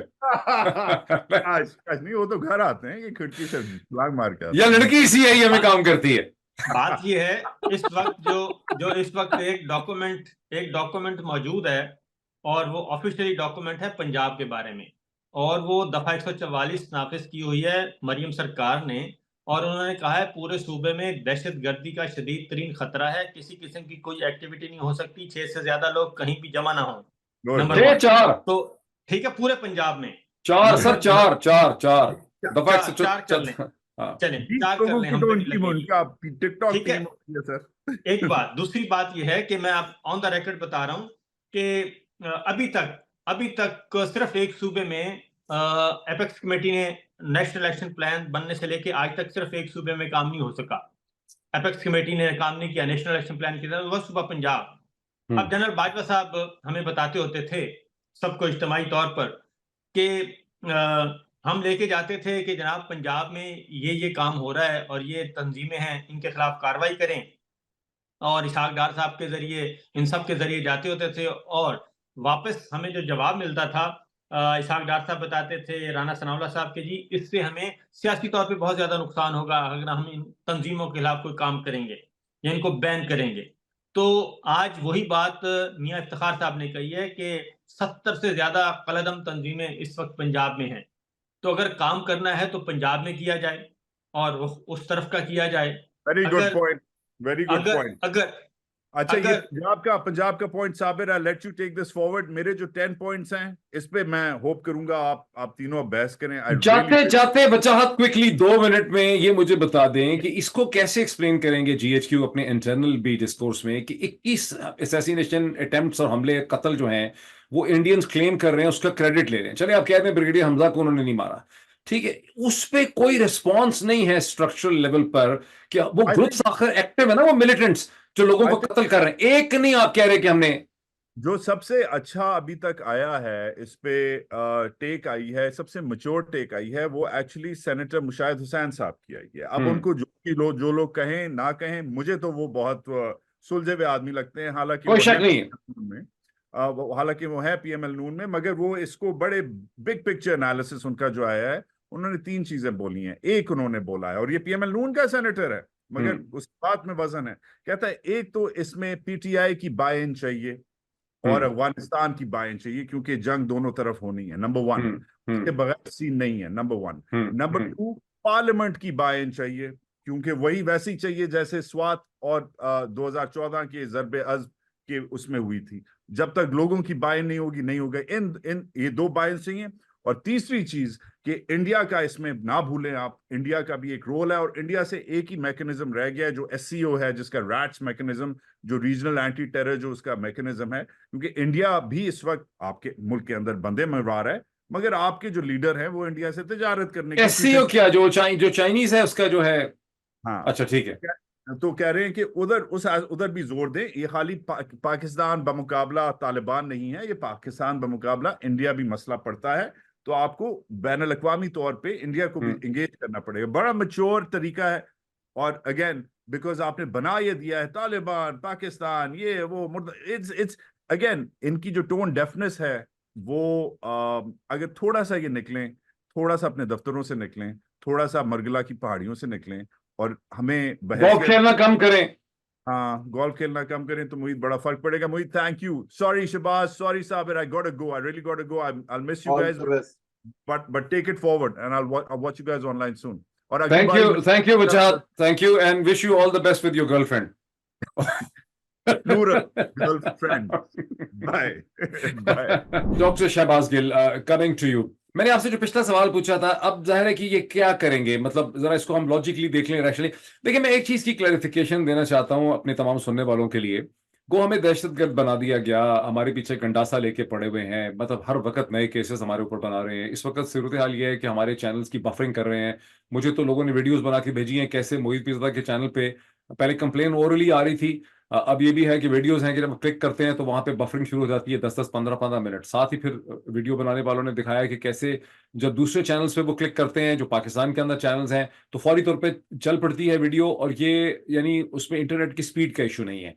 तो इन्होंने ऐसे सॉफ्टवेयर डेवलप किए हैं जो डाटा पैकेजेस को नहीं आने देते हर स्पेसिफिक, और ऐसी टीम्स बैठी हुई हैं कि जैसे ही आप अपनी यूट्यूब की वीडियो रिलीज करते हैं उसके स्पेसिफिक यूआरएल को ये टारगेट करते हैं, बिकॉज हर वीडियो की यूट्यूब वीडियो के अपना एक होता है, जिसकी वजह से उसका सारा एल्गोरिदम जो है वो डिस्टर्ब होता है। सो मैं कहना ये चाह रहा हूं कि मुझे, आपको, साबिर को इन्होंने दहशतगर्द, गैर जिम्मेदार, मुल्क का दुश्मन, रियासत का दुश्मन बना दिया। लेकिन मैं चाहता यूं लोग ये समझ सके कि हम दर हकीकत सबसे ज्यादा लॉयल हैं, सबसे ज्यादा responsible servant of the state हैं। ये गैर जिम्मेदार है। ये देखें, हमारी ही आवाज है जिसमें इनको सोचने पे मजबूर कर दिया है तमाम सियासी जमातों को कि आप एक ऑपरेशन का नाम लेकर एक ऐसा सूबा जिसकी आबादी 4.5 से 5 करोड़ के दरमियान है, उसका जो सिविल एडमिनिस्ट्रेटिव ढांचा है, डिस्ट्रिक्ट मैनेजमेंट का, उसके मैजिस्ट्रेट का, उसकी अदालत का, उसकी पुलिसिंग का, उसको आप अंडरटेक कर देंगे। जहां पर एक कर्नल ऑपरेट करता है वहां पे ढांचा जो है वो बैठ जाता है। तो अभी आपको क्या लग रहा है कि अब ये क्या करेंगे, नेक्स्ट इनके क्या है, व्हाट्स द नेक्स्ट लाइन? ये ख्वाजा आसिफ कहते हैं पीटीआई को हम ब्रीफ करेंगे। देखिए, आज एक बड़ा इंपॉर्टेंट सवाल, ख्वाजा आसिफ का एक इंटरव्यू था आसमा शिराजी साहबा के साथ गालिबन, उसमें उन्होंने उनसे सवाल पूछा कि क्या ये जो ऑपरेशन आप करने जा रहे हैं इस पर सोशल मीडिया पे भी क्रैकडाउन हो। उस पर ख्वाजा आसिफ ने जवाब नहीं दिया, वो उसको डॉज करके निकल गए सवाल से, जिससे बिल्ली थैले में बाहर आ गई, थैले से बाहर आ गई कि इस ऑपरेशन का एक आउटकम, एक ऑब्जेक्टिव जो प्लान किया हुआ है वो सोशल मीडिया पर भी क्रैकडाउन है। देखिए, जब एतमाद का फुकदान आ जाए ना, जब ट्रस्ट डेफिसिट आ जाए किसी कस्टमर और कंपनी मैन्युफैक्चरर के दरमियान, किसी भी दो पार्टनर्स के दरमियान, किसी सर्विस डिलीवरी वाले और सर्विस रिसीवर के दरमियान, तो फिर वो ब्रांड की जो इक्विटी होती है ना, हम मार्केटिंग में कहते हैं, बिजनेस में कहते हैं, वो कम हो जाती है। अब इनका मसला ये हुआ है कि जिस तरह, जितनी बुरी तरह से आज ख्वाजा आसिफ ने ये भी कहा कि हमने डॉलरों के लिए जंगें लड़ी। इस इंटरव्यू में उन्होंने कहा कि हमने डॉलरों के लिए पहले जंगें लड़ी। तो जब आप पहले तो ये चल रहा था कि हम लोगों के सामने एक चीज रखते थे, लोग बाय करते थे। अब मसला ये बना है कि वो वो डेफिसिट आ गया। अच्छा, अब उस डेफिसिट का कोई विजिबल पार्ट तो होगा। जैसे मैं एग्जांपल देता हूँ, हम सारे लठ लेके जो 1971 में हमारी जो हार हुई वहां, उसमें उसका फेस कौन है? उसका फेस जनरल न्याजी है, क्योंकि साइन वो कर रहे हैं। लेकिन क्या उसका फेस वो है बेचारा बिल्कुल अकेला? नहीं है।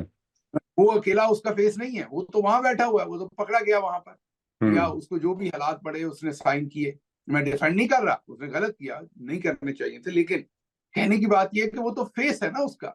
लड़े तो कितने सारे लोग होंगे, अब अपना काम तो ये कितने सारे लोगों ने किया होगा कि नहीं लड़ना, हम कितने सारों ने इस पर डिबेट की होगी, डिस्कशन की ये होगी। वैसे बड़ी आपने एक खूबसूरत बात की, मैं इस पे थोड़ा सा एडिशन कर दूं लोगों के लिए। देखिए, ये पाकिस्तानी कौम का ना बहुत ही सतही एक तरीका है रिएक्ट करने का कि जनरल नियाजी तो वहां फंस गया बिकॉज वो कमांडर था, रीजनल कमांडर था वहां पर ईस्टर्न कमांड का। दर हकीकत उस प्रोसेस को इसी तरह से भुट्टो को कहते हैं कि उसने कहा इधर तुम उधर हम, उसने पोलिश करारदाद द्वारा फाड़ दी। असल इशू है कि 1958 के बाद से जब आपने पॉलिटिकल प्रोसेस असल को काम ये, असल काम यह है जिसको पाकिस्तानी जहन ग्रैपल ही नहीं कर पा रहा, पाकिस्तानी सहाफी और हो। यही यही वही तो, एक सेकंड रुकिए, हाँ। यही वो काम है, ये आपने समझना। पहले तो पाकिस्तानी कौम को एक बात समझनी पड़ेगी, और ये अब फिर इसके बाद हम और बुरे लगेंगे, क्योंकि हमने अब सोचना शुरू किया, हमने इसको डायग्नोज करना शुरू किया कि ये डायग्नोसिस का शुरू किया कि है क्या। देखिए, पाकिस्तान के जितने भी इदारे थे ना, फौज, अपना डाक थी, रेलवे थी, फौज थी, जितने भी इदारे थे ब्रिटिश ने बनाए, ब्रिटिश इंस्टीट्यूशंस। मैंने सारी उम्र ऑर्गेनाइजेशनल कल्चर पढ़ाया, ऑर्गेनाइजेशंस को आप चेंज भी करते रहे, उसका कल्चर जो है ना वही प्रिवेल करता है।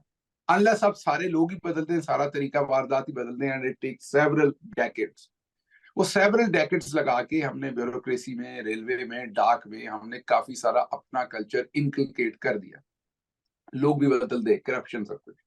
फौज हमारा एक वाहिद एक अदारा रह गया जिन्होंने अपने आप को उसकी जो बाहर से इन्वॉल्वमेंट है उसको उन्होंने बचाए रखा पाकिस्तान के अंदर, उन्होंने इसे इंसुलेट किया। हाँ, ये अलग बात है कि अब उनका माली जो प्रेफरेंसेस हैं, ये प्लॉट्स और डीएचएस और ये सारी चीजें एक तरह से अब बाहर की इंटरवेंशन हो रही है, लेकिन अभी भी वो पिछले 10, 15, 20 साल में शुरू हुई है, 25 साल में आप कह लें ज्यादा। तो उन्होंने इंसुलेट रखा अपने आप को, तो वो एक ब्रिटिश आर्मी की तरह अभी भी सोचती है बहुत सारा, महकूम और हाकिम की तरह बहुत सारा सोचती है, क्योंकि वो ऑर्गेनाइजेशनल कल्चर, वो सोचने का अंदाज जो है ना वो वहां है। जाहिर है वो हमारी अपनी फौज है, तो उसके ऊपर बैठे जो टॉप के ऊपर लोग हैं, वो मतलब आप आम एक फौजी अफसर से भी बात करें जो आपका ताया है, चचा है, तो वो जब सिविलियन और नॉन सिविलियन की बात होगी तो आपको बड़ा वाज़ेह तौर पर उनको नजर आएगा। उनको ये पढ़ाया जाता है, डॉक्टर्स को ये नहीं बताया जाता। आप किसी डॉक्टर के साथ बात करेंगे, वो किंग एडवर्ड का हो, कहीं का भी हो, तो वो उससे बातचीत से आपको ये नहीं लगता कि यार ये जो इंजीनियर है तो फजूल ही है, इसके पल्ले कुछ नहीं है, ये आईटी के लोग फजूल ही हैं, ये जिसने एमबीए किया है तो फजूल ही है, साबिर शाकिर साहब को किसी चीज का क्या पता है। वो ऐसे नहीं सोचते।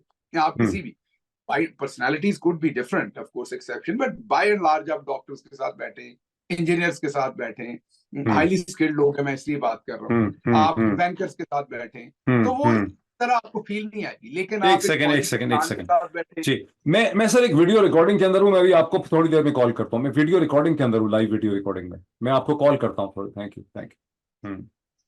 ये वो साहब अच्छा, थे जिनको आपका वो भाई साहब के लिए कहा था पता करने के लिए, इसलिए मैंने कॉल ले ली। जी जी, अच्छा अच्छा, अभी मैंने आपको जो बात बतानी थी वो ये है कि अब मसला ये है कि हमारे यहाँ जब भी आप किसी आर्म्ड ऑफिसर से बात करें तो आपको वाज़ेह फर्क, अब उनका कसूर नहीं होता, हमारे चचा ताया भाई भतीजे वही लोग होते हैं, लेकिन उनको इदारे के अंदर ट्रेंड ऐसे किया जाता है, वही ब्रिटिश आर्मी, क्योंकि वो उस टाइम जरूरत थी इस बात की कि हाकम और महकूम, तो अभी तक बताया जाता है सिविलियंस को खाना नहीं खाना आता, कपड़े नहीं पहनने आते। बहुत, मैं आपको अपनी एग्जांपल देता हूं कि अमेरिका की यूनिवर्सिटी में 14 साल पढ़ाने के बाद मैं प्राइम मिनिस्टर हाउस में एक दिन एक दफ्तर में इंटर हुआ। आप भी जानते हैं हमारे उस दोस्त को। वहां पर एक कर्नल साहब बैठे हुए थे, मैं इंटर हुआ उस दिन। वैसे तो इमरान खान पसंद ही नहीं करते थे कि आपको पता, उन्हें शलवार कमीज पसंद है, तो मैं पहनता नहीं था, सूट्स नहीं पहनता। तो मैंने टाई शाई लगाई, अपना इधर से यूनिवर्सिटी के जमाने का कुछ सूट उठाया, वो पहन के अंदर दाखिल हुआ।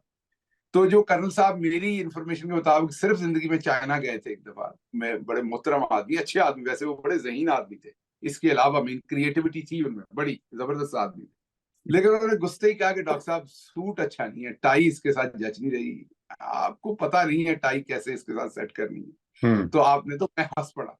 तो हालांकि वो बेहतर आदमी था, हम्म। वो सिविलियन के ज्यादा करीब मेंटली मुझे वैसे याद है कि लेकिन ये वो साहब थे कि जिस रात को 9 अप्रैल 10 अप्रैल को इनको मैंने कहा कि इन्होंने कहा कि दरअसल इमरान खान का कसूर है कि इमरान खान ने फौज के खिलाफ बहुत कुछ किया। तो मैंने कहा कि इमरान खान ने तो फौज के खिलाफ कभी कुछ नहीं किया, आप क्या बात कर रहे हैं। कहने लगे चीफ और आर्मी एक ही है, army is chief, chief is army. ये वो तो मैं ज्यादा समझदार नहीं थे वैसे। मैं कहना ये चाह रहा हूँ कि अब हम्म।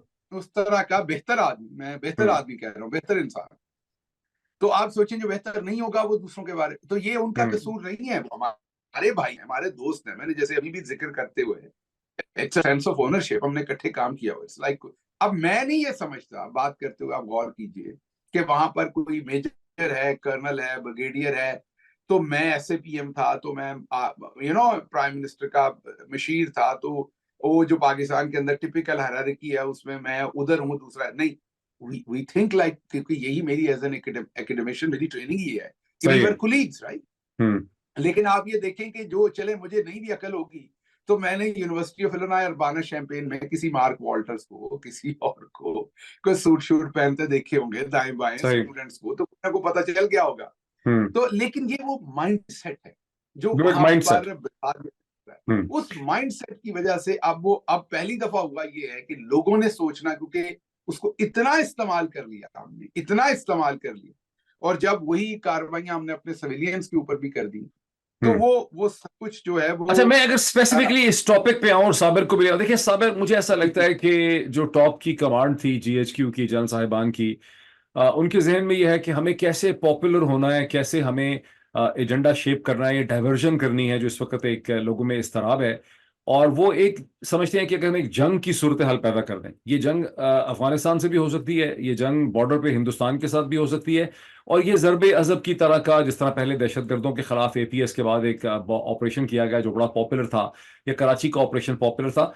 तो बुनियादी तौर पे चीनियों के कंधे पे बंदूक रख के ये अपनी जो अपने आप को पॉलिटिकल रिन्यूअल करना चाहते हैं। मुझे कम से कम इसकी समझ आई, यही मैंने अपने 3 व्लॉग्स में कहा है कि भाई इस जो चीज आप कह रहे हैं इसकी बुनियाद बनती नहीं है। जो चीज आपको असल में हमें अगर चीनियों को इस्तेहकाम देना है, तो हमें तो basically specific scientifically mathematically defined intelligence based operation करने हैं, आईएसआई, आईबी, केपी, पुलिस और एफसी की मदद से। हमें क्रैक ट्रुप्स को किसी भी सूबे के अंदर नहीं लेके जाना।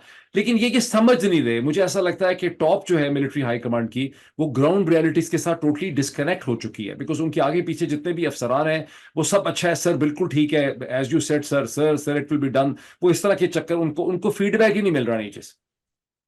देखिए, बात सुने डॉक्टर साहब, डॉक्टर गिल साहब एंड डॉक्टर मोहित साहब, सूरत हाल ये है कि ये सिचुएशन हुई क्यों है, ये सिचुएशन हुई क्यों, यानी चीनियों पे हमले वाली, ये चीनियों पे हमले वाली, और ये दोबारा दहशतगर्दी वाली, ये सारा एक फौजी ऑपरेशन की तरफ, और लॉ एंड ऑर्डर का मसला क्यों हुआ, ये बाढ़ क्यों टूटी, ये दहशतगर्द कहाँ से आए, ये तालिबान क्यों आए, कैसे आए, किस रास्ते से आए, फिर किसी ने तवज्जो क्यों नहीं दी, ये सारा कुछ क्यों हुआ? ये सारा कुछ हुआ रेजीम चेंज ऑपरेशन से। आपने एक एक्सटेंशन के लिए आपने एक कंटिन्यूटी जो थी पॉलिसीज की, ऑपरेशन की पॉलिसीज की, उसको डिसकंटिन्यू कर दिया एक एक्सटेंशन के लिए। एक एक्सटेंशन, ये जहन में रखेगा क्योंकि ये बात बहुत जरूरी है, क्योंकि इस वक्त ये डाइवर्ट करना चाह रहे हैं, डाइवर्ट कर रहे हैं। डाइवर्ट क्यों करें? असल पहले तो बताएं आप ये बाने कि ड्राइंग रूम में बैठ के पावर शेयरिंग फार्मूला एक्सटेंशन की साजिश की गई, लंदन में बैठ के की गई, जाती उमरा में बैठ के की गई, कहां कहां की गई, ख्वाजा आसिफ कह रहा है, मलक अहमद खान कह रहा है, इरफान सिद्दीकी कह रहा है, मोहम्मद जुबैर बता रहा है। क्यों एक्सटेंशन का खेल खेला गया? एक्सटेंशन का खेल खेला गया, सारी की सारी एक रजीम चेंज करने का एक ऑपरेशन शुरू किया गया, वो उसमें नाकामी हुई। उसके बाद क्या हुआ? उसके बाद ये हुआ कि तमाम जो फोर्सेस जिनका काम था ये बॉर्डर्स की सिक्योरिटी का, जिनका काम था, जो अपना अपना काम कर रहे थे, वो सारी फोर्सेस कहां पे आ गई? वो फोर्सेस आ गई कि डॉक्टर शहबाज गिल को नंगा करके मारना कैसे है, डॉक्टर मोहित को दहशतगर्द कैसे बनाना है, साबिर शाकिर के खिलाफ दहशतगर्दी के मुकदमात कैसे करने हैं, अरशद शरीफ को कीनिया में पीछा कैसे करना है, और उसके बाद समी इब्राहिम को क्या करना है, आरिफ हमीद भट्टी को क्या करना है, ARY का क्या करना है, सिद्दीक जान का क्या करना है, शाहिद असलम का क्या करना है, तमाम जर्नलिस्टों को हमने क्या करना है, फिर सियासतदानों को उठाना कैसे है, क्योंकि पाकिस्तान तहरीक इंसाफ जो है वो अवाम में फैल चुकी है। और फिर रातों रात 8-10 हज़ार आदमी कैसे उठाना है। और वो अब तो रिपोर्ट आ गई ना हाई कोर्ट में, लाहौर हाई कोर्ट में रिपोर्ट आ गई है, ठीक है, 8-10 हज़ार आदमी कैसे उठाना है। ये सारे काम जब आपने बॉर्डर्स को छोड़ के, और जिन इदारों का ये काम था, काउंटर इंटेलिजेंस का क्या काम होता है, काउंटर टेररिस्ट विंग है, उसका क्या काम होता है, ये सब का काम क्या था। इन सब ने तो मुझे और आपको दहशतगर्द गद्दार साजी की एक फैक्ट्री खोली गई। बड़ा सही कह रहे, बड़ा सही कह रहे साबिर। मैं इसमें थोड़ा सा इंफॉर्मेशन व्यूअर के लिए ऐड कर दूं कि जो ह्यूमन रिसोर्स है रियासत की, जो ह्यूमन, हाँ डॉक्टर साहब सुने, ये सारा कुछ जब हमने सारा अपने आप को डाइवर्ट कर लिया, रियासत तो किसी और तरफ लग गई ना। अब आप जब ये प्रेशर आया, CPEC रुक गया। CPEC किसने रोका? मैंने रोका या आपने रोका? किसी ने नहीं रोका। CPEC उस रिजीम चेंज के नतीजे में रुका, ठीक है। फिर जाए वापस साइफर में वो कौन था जो हमारी साइड पे बैठे हुए हमारे सफीर डॉक्टर असद मजीद को नहीं पता था कि उनको क्या ब्रीफ की गई है, डॉक्टर लू को किसने ब्रीफिंग दी है, किसने बताया है कि इमरान खान जो है वो जाती दौरे पे गया हुआ है, वो स्टेट का विजिट नहीं था। कौन है वो, कौन था जो बता रहा था?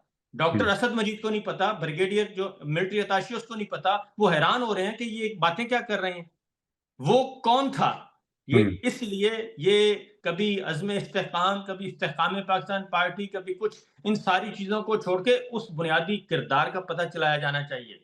उस बुनियादी किरदार को सामने लाएं, कटहरे में लाएं। ये गद्दार साज फैक्ट्रियां बंद करें, और ये गद्दार साज फैक्ट्रियों से या इस तरह के ऑपरेशन लॉन्च करने से, इस तरह से वो, तो आप ये बताएं मुझे कि जो चाइना, जो आपका चाइना आपको दुनिया भर में आपके खिलाफ होने वाली साजिशों के बारे में आपको आगाह कर सकता है, आपके साथ इंटेलिजेंस शेयरिंग कर सकता है, क्या उसको नहीं पता कि पाकिस्तान में क्या हो रहा है? तो इसलिए ये हम इस वक्त इंतहाई वो क्या कहना चाहिए कि हम अपने जाती मफादात के, हम इदारों से बाला बाला अपना खेल खेल रहे हैं, आइन और कानून से बाला बाला खेल खेल रहे हैं, बंद कमरों में बैठ के प्लान्स कर रहे हैं। और बुनियादी मकसद क्या है? हमने इलेक्शन को तस्लीम नहीं करना। 8 फरवरी का इलेक्शन किस तरीके से चोरी किया गया, क्या दुनिया भर में कोई मिसाल मिलती है कि इस तरीके से चोरी किया जाता है? नतीजा फॉर्म 47 तकसीम किए गए। मैं फिर आऊंगा कि पूरा निजाम है क्या? फैसल वाडा चला रहा है पूरा निजाम। क्या ये पाकिस्तान की तकदीर ये है कि तमाम हुक्मरान जो हैं उनमें इतनी गैरत नहीं है? किसी एक हुक्मरान में भी, पॉलिटिकल पीपल्स पार्टी है, मुस्लिम लीग, आप जैसे तैसे भी आप पार्टी तो हैं, आप पॉलिटिकल पार्टी तो, आप में इतनी गैरत नहीं है कि आपको एक फैसल वाडा जो है वो रोजाना सुबह उठ के आपके मुंह पे जूते मारता है और आपको नंगा करके मारता है और आप बोल नहीं सकते उसके सामने। ये है अच्छा, असल चीज। इसी बात को ना थोड़ा सा जो आपने बात की ना आर्गुमेंट, डॉक्टर शहबाज गिल, चूंकि आप बिजनेस ऑर्गेनाइजेशन, इंटरनेशनल बिजनेस पढ़ाते रहे हैं, जरा मेरी बात को गौर से सुनिए। जो साबिर ने भी बात की ना ऑर्गेनाइजेशनल ह्यूमन रिसोर्स की डाइवर्जन की, जब आपने अपनी ऑर्गेनाइजेशन को इस तरह से इस्तेमाल किया कि आपको एक रात 24 घंटे 48 घंटे में 9 मई के बाद आपने 10,000 लोगों को गिरफ्तार करना था, आपने नादरा का रिकॉर्ड से फेशियल रिकग्निशन करनी थी, आपने उनके एड्रेसेस ढूंढने थे, आपने पुलिस को उसके लिए एक्टिवेट करना था, गिरफ्तार करने के बाद आपको ड्यूटी मैजिस्ट्रेट को, पुलिस वालों को, ATC के जजेस को, सेशन डिस्ट्रिक्ट कोर्ट्स को हैंडल करना था, हाई कोर्ट्स के जजेस को आपने इन्फ्लुएंस करना था, आपने पाकिस्तान के मीडिया के तमाम ओनर्स को ब्रीफ करके उनको शटअप कॉल देनी थी, तमाम प्रोमिनेंट टीवी एंकर्स को आपने डराना था और उनको इम्प्रेस अपॉन करना था कि भाई तुमने बोलना नहीं है, सोशल मीडिया वालों को आपने धमकियां भी देनी थी जो पाकिस्तान से बाहर चले गए, उनके ऊपर आपने दहशतगर्दी के केसेस इंस्टीट्यूट करने थे, फिर आपने फाइलें बनानी थी इंटरपोल को भेजने के लिए, फिर आपका माइंड लगा हुआ था कि हमने सोशल मीडिया के लिए क्या क्या IT के सॉफ्टवेयर बनाने हैं, किस तरह से एक फायरवॉल क्रिएट करनी है, टीम्स को कैसे क्रिएट करना है।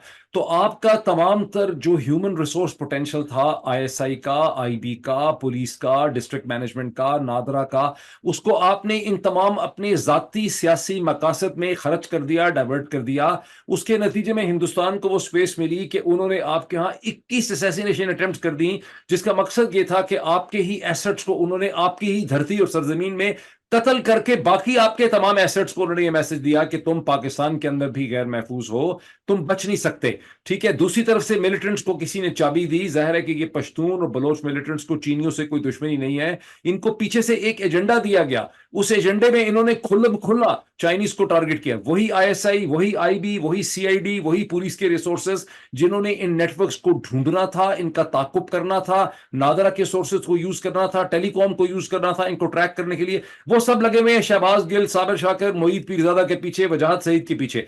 This is the organisational failure. Doctor साहब, ये समझाएं लोगों को कि ऑर्गेनाइजेशनल फेलियर है क्या? देखिए मोईद, ये आपने बहुत अच्छा एनालिसिस किया है। बुनियादी तौर पर देखिए, कोई भी कौम जब ऊपर जाती है ना, तो पीने के पानी से लेके सड़क के किनारे के ऊपर जो साइनेज की लाइन लगी हुई है, जिसको रात को आपको हेल्प करती है ड्राइव करने, कूड़े के ट्रैश मैन से लेके पोस्ट ऑफिस का जो डब्बा है वो अच्छी तरह से पेंटेड है कि नहीं, और बस स्टॉप जो है वो अच्छी जगह पे बना हुआ है और शेल्टर लगा हुआ है कि नहीं, पेंटेड है, साफ है कि नहीं, उससे लेके स्कूल, हॉस्पिटल में किसी बंदे ने 911 को कॉल की है तो उस घर के एड्रेस को ऑटोमेटिकली फोन के साथ क्लिक हुआ और पता चला है कि वहां पर एक हार्ट का पेशेंट है जिसको ऑलरेडी पेसमेकर लगा हुआ है। ये जो महज़ब दुनिया, उनके पास ये सारा डेटा है। इस घर में ये बंदा जो है ये 70 साल का है, जब वो जाता है तो उनको पता होता है कि किस तरह की अर्जेंसी है। इसीलिए पूरी दुनिया के अंदर, मैं कल परसों किसी से बात कर रहा था तो उसने मुझे बड़ी इंटरेस्टिंग बात बताई और मेरी हंसी निकल गई। मैं दुबई में किसी से बात कर रहा था तो उसने कहा यहाँ पर जब एक्सीडेंट होता है तो सिर्फ वो पुलिस नहीं आती, यहाँ 5-6 इकट्ठी एजेंसी आ जाती है, मीन फायर ब्रिगेड भी, सब भी। तो मेरी हंसी इसलिए निकली कि वो मुझे अमेरिका में बैठे ये बात बता रहे थे। यूएई ने जाहिर है अमेरिका से सीख के ही किया था। अमेरिका में तो कई दफा लोग ऐसे बबल में रहते हैं कि वो वापस आप अमेरिका में बैठे हो। मैं कोई अमेरिका की इसमें नहीं बता रहा। एक जब प्रोफेसर था तब भी मेरा एक एक्सपीरियंस हुआ था यूएई में। एक जगह पर गया था मैं अपने स्टूडेंट्स को लेके, अमेरिकी स्टूडेंट्स को, तो वो मेरे अमेरिकी स्टूडेंट्स को यूएई वाले बता रहे थे कि यूएई जो है वो दुनिया का सबसे सिक्योर मुल्क है। तो मैं पीछे बैठा हंस रहा था कि मेरे अमेरिकी स्टूडेंट क्या सोच रहे होंगे कि आपको तो सारी सिक्योरिटी दाएं बाएं से हमने दे रखी है, तो आप हमें बता रहे कि ये सबसे सिक्योर है। तो एनीवेज, तो कहने की बात ये है कि जो मुल्क ऊपर जाते हैं उनका सब अच्छा था। पाकिस्तान में क्या है? पाकिस्तान में आपको पता है कि 70% आबादी देहात में रहती है। आपने मेडिसिन पढ़ी है, बड़ी काबिल तरीके से आपने मेडिसिन पढ़ी। मुझे बताइए, एक बंदे को जब हार्ट अटैक होता है उसको कितनी देर में हॉस्पिटल पहुंचना चाहिए तो बच सकता है? लिटरली आधे घंटे के अंदर अंदर, आधे घंटे के अंदर। और अगर किसी को स्ट्रोक होती है तो अगले चंद घंटों में उसको स्ट्रेप्टोकाइनेज या वो जो लिक्विफाई इंजेक्शन मिल जाना चाहिए ताकि क्लॉट को आप बस्ट कर सकें, तोड़ सकें। पाकिस्तान में वो खैर अवेलेबल ही नहीं है। मेरे फादर के साथ चूंकि स्ट्रोक हुई है, मुझे पता है क्लॉट अमेरिका में क्लॉट बनता है, स्ट्रोक होती है आपके हर डिस्ट्रिक्ट के अंदर, हर काउंटी के अंदर फौरी तौर पर उनको समझ आ जाती है, वो लिक्विफाइंग एजेंट लगाते हैं, क्लॉट को डिसॉल्व कर देते हैं। अच्छा, अब पाकिस्तान की 70%, ये बहुत तकलीफ वाला मैं आपको एक बताने लगा हूं, एक फैक्ट। आपकी 60 से 70% आबादी ऐसी है जो हॉस्पिटल घंटे में भी नहीं पहुंच सकती।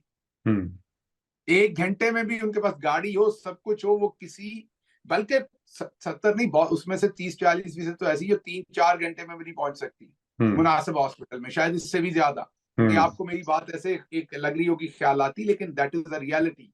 अब मुझे आप बताइए, राजनपुर में जो बंदा बैठा है उसको हार्ट अटैक हो गया, राजनपुर के अस्पताल में तो कुछ भी नहीं है, लेकिन वो वहां भी नहीं पहुंच सकता घंटे डेढ़ में, वो जिस हॉस्पिटल में कुछ नहीं। एक ऐसा मुल्क जिसके पास एक तरफ सहूलतों का लेवल ये, उसी कौम ने, कौम ही करती है ना, पेट काट कर ऐसी फौज बनाई हुई है जो अगर हिंदुस्तान के जहाज आए तो हम स्क्रैम्बल कर सकते हैं 3 मिनट। बिल्कुल सही। जब हम दावा करते हैं, और मुझे भी अच्छा लगता है, आपको भी अच्छा लगता है, कि अगर कोई हम पे हमला करेगा तो हम 2 मिनट के अंदर, 3 मिनट के अंदर स्क्रैम्बल कर सकते हैं, हम जाकर जनाब हमारे जहाज भी खड़े हो जाएंगे। ये बड़े फख्र की बात है, मैं अप्रिशिएट करता हूँ। लेकिन क्या साथ राजनपुर में बैठे दूसरे तमाम लोगों के बारे में भी नहीं सोचना कि हार्ट अटैक के ऊपर ये सहूलत हमारे पास मुयस्सर नहीं, लेकिन हमने अपनी फौज खड़ी की है, हमने अपनी आईएसआई को ये तमाम चीजें दी हैं कि वो पता कर सकें कहां से फोन आता है, जाता है, जब हमारे ज्यादातर लोगों को बेचारों को मुयस्सर नहीं अभी तक ऐनक और एस्मा का, जिसे दमा कहते हैं, उसका अभी तक गांव के लोगों को ये नहीं पता। उनको दमा होता है 25-30 साल दम घुटे में ही मर जाते हैं। ये शहरों में बैठे लोगों को मेरी इस बात की समझ नहीं आएगी।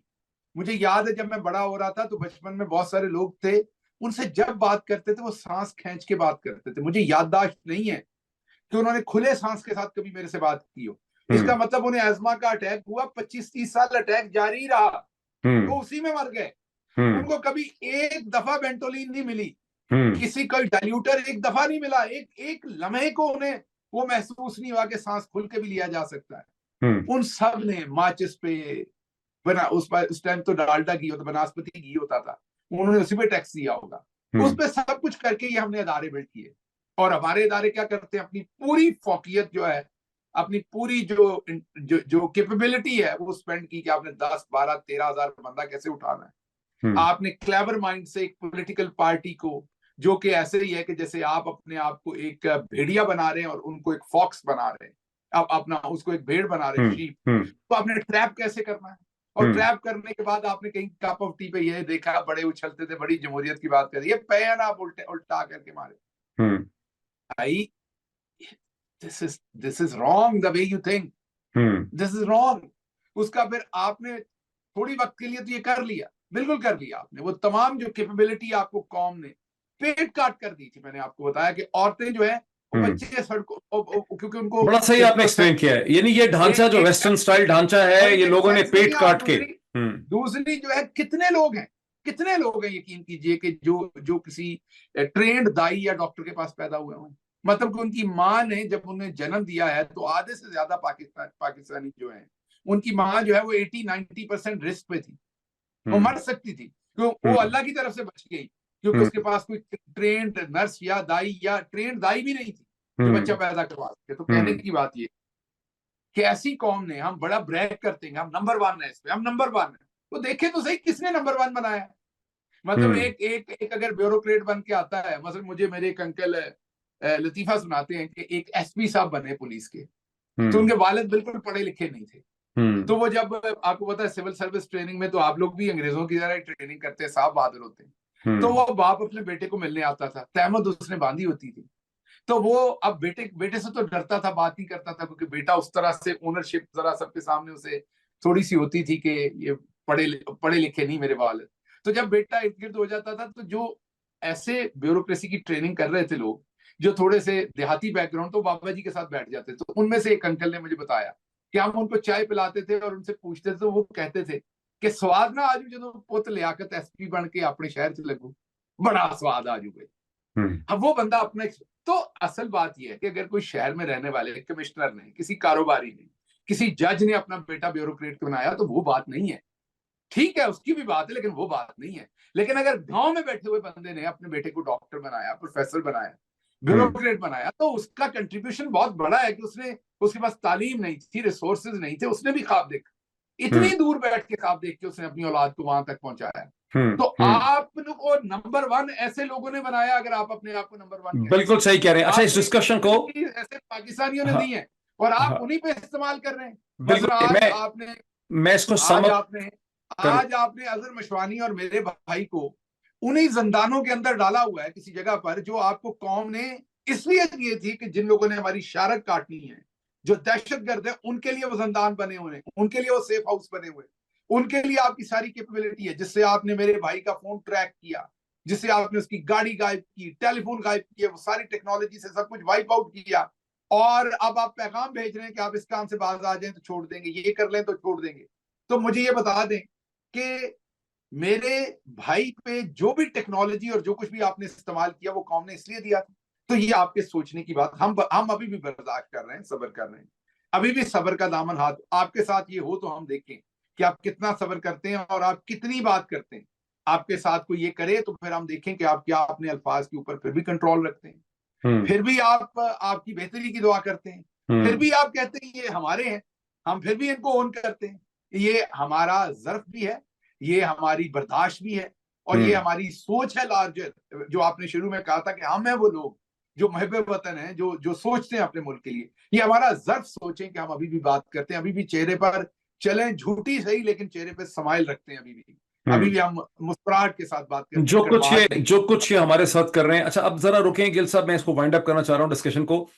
साबिर साहब, गिल ने बड़ा अच्छा, डॉक्टर गिल ने इसका एक पर्सपेक्टिव दिया कि कैसे वो पाकिस्तानी लोग जो गरीब हैं, मफलूकुल हाल हैं, वो अपना पेट काट के इन इदारों को खड़ा करते हैं, जो इदारे कहते हैं कि हम नंबर 1 नंबर 2 हैं दुनिया के अंदर, और कैसे इस ऑर्गेनाइजेशनल रिसोर्स को ज़ाया कर दिया गया। वो ऑर्गेनाइजेशनल रिसोर्स जो आवाम की फलाह के लिए, चीनी इंजीनियर्स की प्रोटेक्शन के लिए इस्तेमाल होना था, वो सारा का सारा चंद लोगों की जो सियासी अनाद की खातर, सियासी अना में इस्तेमाल हो रहा है। लेकिन साबिर शाकिर, क्या आप ये नहीं समझते कि इदारे बदनाम हो रहे हैं? दर हकीकत इदारों के ऊपर पेनिट्रेशन भी हो गई है और कब्जा भी हो गया है। फॉर इंस्टेंस एक एग्जांपल है कि नवाज शरीफ और शरीफ खानदान शुरू से चाहते थे कि हम आर्मी चीफ को कंट्रोल कर रहे हैं। आपको याद है बड़े मियाँ शरीफ साहब का 1990s में होता था कि साडा अपना चीफ होना चाहिए। अब वो अपनी मर्जी से इन इदारों को चला भी रहे हैं। ये भी एक एलिमेंट है दरमियान में। देखिए, मैं डॉक्टर साहब ये कहूंगा कि ये सारी सिचुएशन सामने है और army chief general Asim Munir साहब जितनी जल्दी हो सके वो इन सारी चीज़ों को रिव्यू करें, और उनको रिव्यू करना चाहिए। उसकी वजह है कि मोहम्मद ज़ुबैर बता चुके, ख्वाजा आसिफ साहब बता चुके, मलक अहमद खान बता चुके, सब कुछ बता चुके हैं, सारे लोग, सारी बातें सामने आ चुकी हैं। और जनरल आसिम मुनीर साहब को अगर हकीकी तौर पे एक अच्छा प्रोफेशनल और अच्छी लेगेसी छोड़ के जानी है, तो उनके लिए ज़रूरी है कि वो अपने आप को इस सारी गुंडा रजीम से अलग करें। ये अपने आप को इस सारी गुंडा रजीम से अलग करें। बिल्कुल सही। क्योंकि ये बात ज़हन में रखें कि ये रजीम चेंज का मकसद जो था, वो उसके जो असल किरदार हैं, उनको पकड़ा जाए, उनका कोर्ट मार्शल होना चाहिए। और ये इदारे के फ़ायदे में है, ये army chief general Asim Munir के फ़ायदे में है। अगर फ़ौज को आपने दुनिया का नंबर 1, नंबर 2, नंबर 3 रखना है और उसमें से गंद निकालना है, तो ये जो गुंडा रजीम है पिछले 27 महीनों से, जिसने पाकिस्तान में एक गुंडा राज किया हुआ है, उस गुंडे राज को ख़त्म करना है। वो ना आइन को मान रही है, ना कानून को मान रही है, ना अदालतों को मान रही है, ना जमहूरियत को मान रही है। और वो एक ब्लैकमेलर्स हैं बुनियादी तौर पे। वो ब्लैकमेलर्स क्या हैं? वो उन्होंने ये कहा, क्योंकि मैं तो बात कर रहा हूँ इंफॉर्मेशन की बुनियाद पे, जो मुझे मैं बहुत कम बोलता हूँ, अभी बोला ही नहीं, मैं 5% भी नहीं बोला। ये जनरल बाजवा का पूरा स्क्रिप्ट था। ये बाजवा का स्क्रिप्ट था कि मेरे पास, तुम्हारे पास वीडियोस हैं। ये जो आपने कपड़े शपड़े पहने हुए, ये आपने अपने लिए पहने हुए हैं, हमारे सामने आप सब नंगे हैं, ठीक है? ये पूरा स्क्रिप्ट था, वो स्क्रिप्ट अभी भी चल रहा है। उन्होंने ये कहा भी था साबिर साहब, उन्होंने ये लोगों को कहा भी था। मुझे कहा था ना जी, मुझे कहा था, ठीक है ना? मुझे कहा था। क्या कहा क्या था? कि जनाब ये जो आप लोग कपड़े शपड़े पहन के फिर रहे हैं ना, ये कपड़े शपड़े आप लोग अपने लिए पहनते हैं, हमारे पास सबकी वीडियोस मौजूद हैं, ठीक है? आपको अंदाजा नहीं है हमारे कितने लंबे हाथ हैं। जस्ट इमेजिन जब एक कंट्री का आर्मी चीफ 5.5 लाख की फौज का इस किस्म की उसकी थिंकिंग हो जाए, तो ऑर्गेनाइजेशन का होगा क्या? मैं आपको बता रहा हूँ, मैं तो अभी बोला ही नहीं हूं ना। मैं तो सिर्फ इसलिए शर्म हया में कि कहाँ बैठ के बोला जाए, किसको बोला जाए, कुछ सुनने वाला हो ना, कोई हिम्मत तो करे, कोई जुर्रत तो करे, पूछे कि हुआ क्या था। ये कभी किसी को फीड कर देते हैं, कभी किसी को फीड कर देते हैं, ठीक? इनको अंदाजा नहीं है कि वो, इसलिए मैं बार बार कहता हूं, अगर फौज को बचाना है, इस मुल्क को बचाना है, तो army chief general Asim Munir साहब को, उन्हें आर्मी चीफ वो बने हैं तो अल्लाह ताला ने उनको ये जिम्मेदारी दी है। वो वापस लौटे अपनी असल की तरफ, उस गुफ्तगू की तरफ लौटें जो आर्मी चीफ बनने से पहले करते थे, उस तरफ जाएं।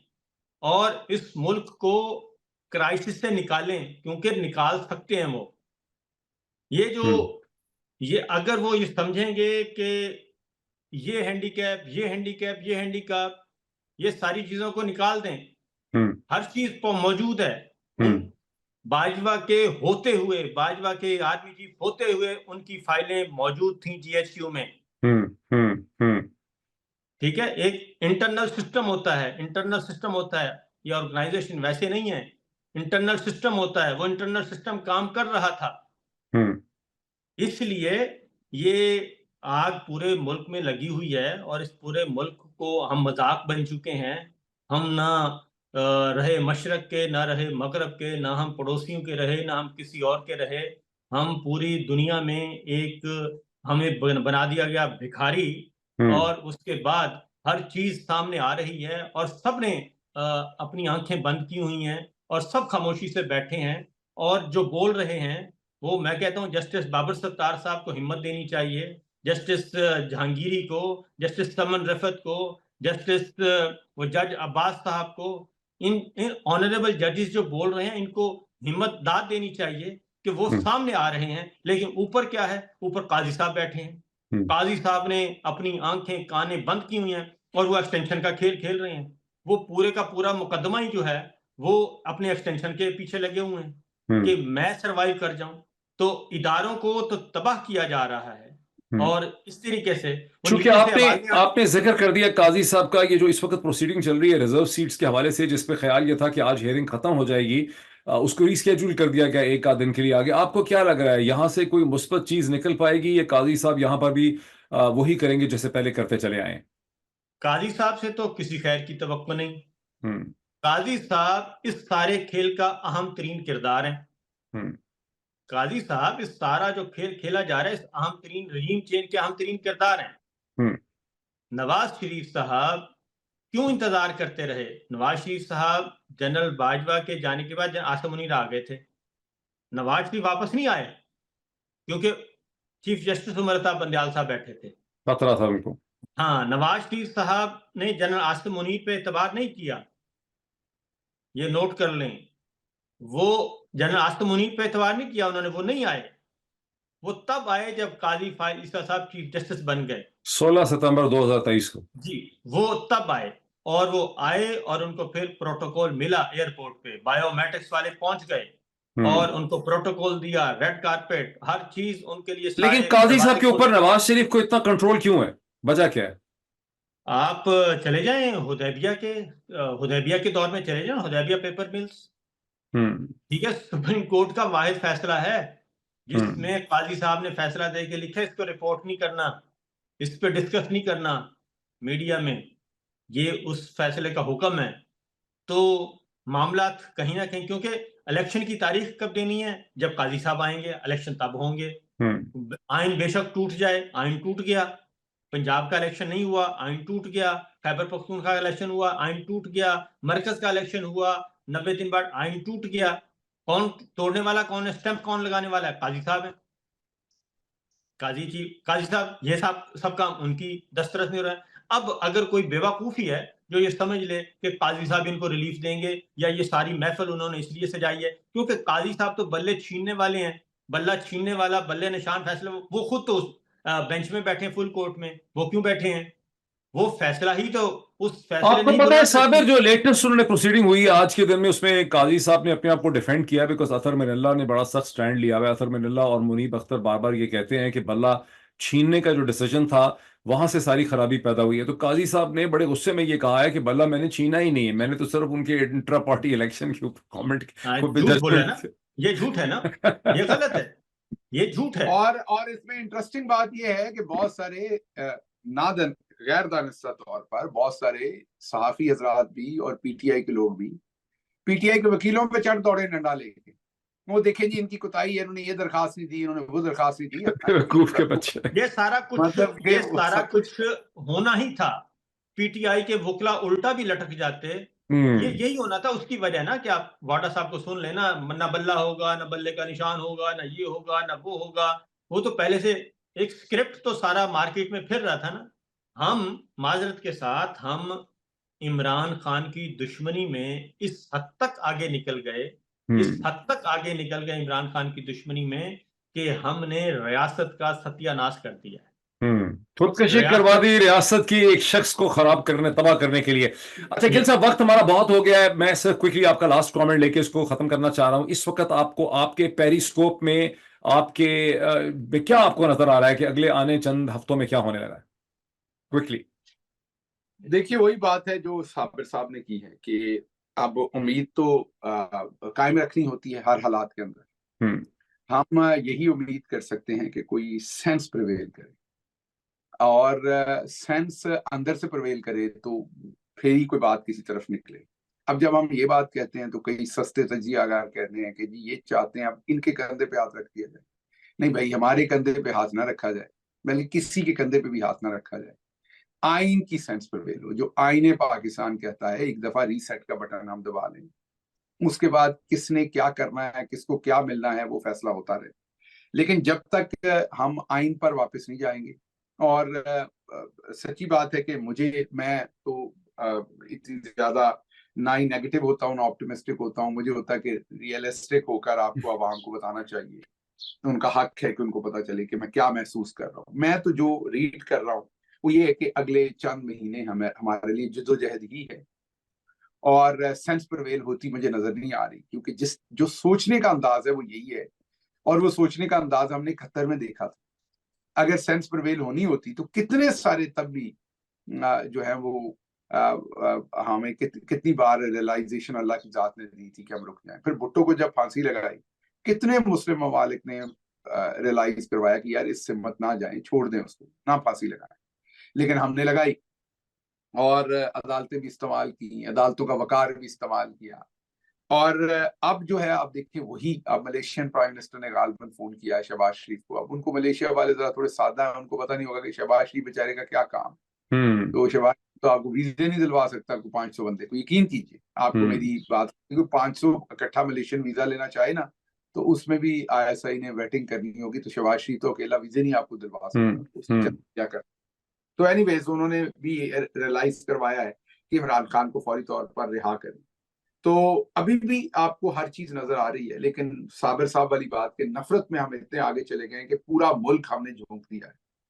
तो अल्लाह हमारे मुल्क की हिफाजत करे, ये दुआ कर सकते हैं, सेंस प्रिवेल हो ये दुआ कर सकते हैं। लेकिन मेरा तज्जिया पूछेंगे अगले 3-4 महीने या 6 महीने या 3 महीने 4 महीने कुछ होता हुआ फिलहाल नजर आ रहा है, तो मुझे तो जद्दोजहद नजर आ रही। हाँ, एंड ऑफ द टनल को लाइट है कि नहीं, वो है। उसकी वजह यह है कि पाकिस्तानी कौम जो है वो इजिप्शियन कौम नहीं है। मैं किसी की तौहीन नहीं कर रहा, लेकिन सिर्फ ये बताने को कि मिडिल ईस्टर्न लोगों को डेमोक्रेसी उस तरीके से बहुत मुद्दतों से या शायद कभी भी मुयस्सर ही नहीं आई, ख्वाहिश भी नहीं शायद तो उनके अंदर। हाँ जी, उनके अंदर डिजायर भी नहीं। आप बातचीत करते हैं तो पाकिस्तानी कम्युनिटी का भी जो अमेरिका के अंदर कई दफा आप कहते हैं ना आवाज नहीं उठाते ये इंसानी हकूक के लिए, डेमोक्रेसी के लिए, उसकी वजह ये है कि हम जब यहाँ आए तो हमारी पॉपुलेशन कम थी पाकिस्तानियों की। अभी भी आप देखते हैं कि हम एज अ कम्युनिटी अपने आप को मुसलमान कम्युनिटी के तौर पर ज्यादा आइडेंटिफाई करते हैं देन पाकिस्तान। मतलब छोटी सी आर्मीनियन कम्युनिटी है, वो आपको नजर आएंगे वो उधर ईस्ट को वेस्ट कोस्ट की तरफ, लेकिन वो लॉस एंजलिस वगैरह में बड़ी तगड़ी कम्युनिटी के तौर पे बैठे हुए हैं। हम हमसे वो बहुत छोटे, वैसे भी छोटा सा मुल्क है, हम काफी बड़े हैं, लेकिन फिर भी आप देखेंगे कि हम वाजे तौर पर अभी तक पाकिस्तानी कम्युनिटी में इमर्ज नहीं होते। हम मुस्लिम कम्युनिटी के तौर पर इमर्ज होते हैं और जाने जाते हैं, और अपनी जो भी एक साइकोलॉजिकल आपने अपने लिए रिफ्यूज ढूंढना होता है दूसरे मुल्क में, वो हम मुस्लिम कम्युनिटी के अंदर अपने आप को जाके शामिल करके करते हैं। उसका फायदा तो है, जाहिर हमारे बच्चों को दीन की समझ आती है, सारी बात, लेकिन उसका एक एक जो उसकी डाउन साइड है वो क्या है? डाउन साइड ये है कि वो जो मुस्लिम कम्युनिटी है उसमें ज्यादा पॉपुलेशन अरब्स की है। अरब्स के मुल्क में कभी जमहूरियत ही नहीं रही। जब आप उनसे बात करेंगे कि वो जी हमें रूल ऑफ लॉ चाहिए, हमें फ्रीडम चाहिए, फ्रीडम ऑफ स्पीच चाहिए, हम अपनी मर्जी का वहां पर बैठ के व्लॉग करना चाहते हैं, वो फलां बंदा बोलता था उसको उठा लिया, तो वो आपके मुंह की तरफ देखते हैं कि ये क्या बातें कर रहे हैं यार, ये क्यों बाज क्यों नहीं आ जाते जैसे हम सऊदी अरब में बाज हैं, जैसे हम UAE में बता दिया बादशाह ने ये करना है ये नहीं करना, तो आपके बादशाह ने आपको बता दिया ये करना है ये नहीं करना, तो आप बंदे के पुत्र क्यों नहीं बन जाते? अब सऊदी अरब में, UAE में, कतर में तो क्लियर है ना भाई, आप ये कर सकते हैं या नहीं कर सकते। वहां आप वहां के हुक्मरान के ऊपर बात तो नहीं कर सकते। यहाँ आप आर्मी चीफ के ऊपर तनकीद करते हैं, तो वो आपको कहते नहीं है, लेकिन वो दिल में सोचते हैं कि बड़ा ये अच्छा पॉइंट आउट किया। मैं इसको बिल्कुल जो इनकी नीड है, आखिरी बात, जो इनकी नीड है वो जेन्युइन नहीं है, हमें इनको मदद करने की जरूरत नहीं है, क्योंकि वो अपने लिए वो नीड नहीं महसूस करते, वो सेटल्ड है उस प्रिंसिपल के ऊपर, तो हमारी नीड कैसे महसूस करेंगे? और वो वजह है हमारा जो डायस्पोरा है पूरी दुनिया के अंदर, वो जो जितना इफेक्टिव वो हो सकता है कर रहा है, कोशिश तारीफ करनी चाहिए, पहले भी काफी कोशिश कर रहा है, लेकिन जितना इफेक्टिवली कोशिश कर रहा है कर सकता है उतनी नहीं कर पा रहा। Sabir, you want to add something? Because मैं खत्म करना चाह रहा हूं। जी Sabir, do you want to add something? नहीं, मेरा ख्याल है कि हमने आज काफी बातें कर ली हैं। जी, मैं इसको सम अप करता हूं। हाँ, देखिए, इससे ज्यादा की तो फिर हो सकता है अगला गैंग ऑफ फोर ना हो। बहुत शुक्रिया डॉक्टर शहबाज गिल का, साबिर शाकिर का, वजाहत सईद का, जो हमारे साथ थे शुरू में। आज के दिन का जो पॉजिटिव हाईलाइट है, जो इंपॉर्टेंट चीज है, वो ये कि गुज़िश्ता 48 घंटे में जो एक नया सियासी ड्रामा खड़ा करने की कोशिश की जा रही थी चीनियों के कंधे पे बंदूक रख के अज़्बे इस्तेहकाम के नाम पे, वो बहुत बुरी तरह से फ्लॉप हो गया है। वो फ्लॉप इसलिए हुआ प्रिंसिपली तौर पे कि इमरान खान ने उसके बारे में बड़ी ब्लैक एंड वाइट असूली पोजीशन इख्तियार की, जब उन्होंने अली अमीन गंडापुर खैबर पख्तूनख्वा के चीफ मिनिस्टर को कहा कि जब तक हमारे पास इसका कोई क्लियर मंसूबा, ब्लैक एंड वाइट डिटेल्स हमारे सामने नहीं आती, हम इसके किसी किस्म के ऑपरेशन को खैबर पख्तूनख्वा में सपोर्ट नहीं कर सकते। लेकिन सिर्फ इमरान खान ही नहीं, मौलाना फजलुर रहमान, जमीयत इस्लाम जो दूसरी बड़ी सियासी जमात है खैबर पख्तूनख्वा की, ANP, उनके लीडर एमएल वली खान, इसी तरह जमात इस्लामी जिनकी प्रेजेंस है, वहाँ के हाफिज नईम, इन्होंने क्लियर पोजीशन ली। और हम लोगों ने भी, मैं समझता हूँ कि सोशल मीडिया में इसमें अवेयरनेस पैदा करने की जरूरत की। मैंने अपने वीलॉग्स में और भी लोगों ने इस चीज़ को वाजे किया कि पाकिस्तान को जिस चीज़ की जरूरत है वो एक साइंटिफिक बुनियाद के ऊपर एक इंटेग्रेटेड, एक कोऑर्डिनेटेड इंटेलिजेंस बेस्ड ऑपरेशंस चाहिए, ISI, IB, KP पुलिस और FC की मदद से। और यही वो चीज़ है जो अब से बहुत घंटे पहले पाकिस्तान के मौजूदा वजीर आजम जनाब शहबाज शरीफ साहब ने कहा कि हम तो दर हकीकत कोऑर्डिनेटेड IBO इंटेलिजेंस ऑपरेशन ही करना चाहते हैं। तो ये पाकिस्तान के मीडिया, सोशल मीडिया और पाकिस्तान की जो सियासी जमातें हैं ऑपोजिशन की, ये उनकी एक बहुत बड़ी कामयाबी है। आगे राह क्या है? मुश्किल राह है, कठिन है, बिकॉज इस वक्त वो लोग, वो अनासर और वो अशखास जिन्होंने पाकिस्तान के इदारों पे कब्जा किया हुआ, ये खाली इदारे नहीं है, ये अशखास का कंट्रोल है, ये एलीट पोलिटिकल कैप्चर है, वो अपने आप को बचाने की खातर हर किस्म का गैर जिम्मेदाराना फैसला कर रहे हैं। ये जद्दोजहद जारी रहेगी। अभी इतना ही, फिर आपसे मुलाकात होती है। बहुत शुक्रिया।